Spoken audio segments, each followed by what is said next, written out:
November 2025 10వ తేదీ సాయంత్రం సుమారు 6:52 గంటల సమయంలో ఢిల్లీలోని red fort metro station gate number 1 దగ్గర ఒక భయానక పేలుడు జరిగింది. ట్రాఫిక్ సిగ్నల్ వద్ద నిలిచిన తెల్ల హ్యుందాయ్ i20 కారు ఒక్కసారిగా పేలిపోయింది. క్షణాల్లోనే మంటలు వ్యాపించి మొత్తం నగరాన్ని షాక్కి గురిచేసింది. కారు డ్రైవర్గా ఉన్న వ్యక్తిని తరువాత డాక్టర్ ఉమర్ మొహమ్మద్ అని గుర్తించారు. ఆయన జమ్మూ కశ్మీర్లోని పల్వామా ప్రాంతానికి చెందినవారు. పోలీసులు ఆయన ఈ పేలుడులో నేరుగా పాలుపంచుకున్నారని అనుమానిస్తున్నారు.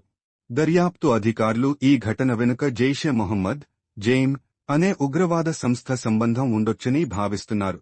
ఈ సంస్థ గతంలో కూడా ఇలాంటి దాడుల్లో భాగమైంది. పాద్ ప్రాంతంలోని ఒక టెర్రర్ మాడ్యూల్తో కూడా లింకులు ఉన్నాయని గుర్తించారు.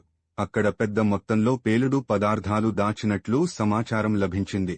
ఈ కేసు భారతదేశంలోని కఠినమైన ఉగ్రవాద వ్యతిరేక చట్టమైన unlawful activities prevention act UAPA కింద నమోదు చేయబడింది. ఈ పేలుడుకు తరువాత ప్రధానమంత్రి నరేంద్ర మోడీ మరియు గృహమంత్రి అమిత్ షా ఈ దాడిని తీవ్రంగా ఖండించారు.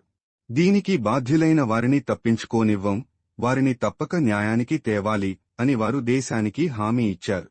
ఇప్పటివరకు పలు అనుమానితులను అదుపులోకి తీసుకున్నారు. దర్యాప్తు వేగంగా కొనసాగుతోంది.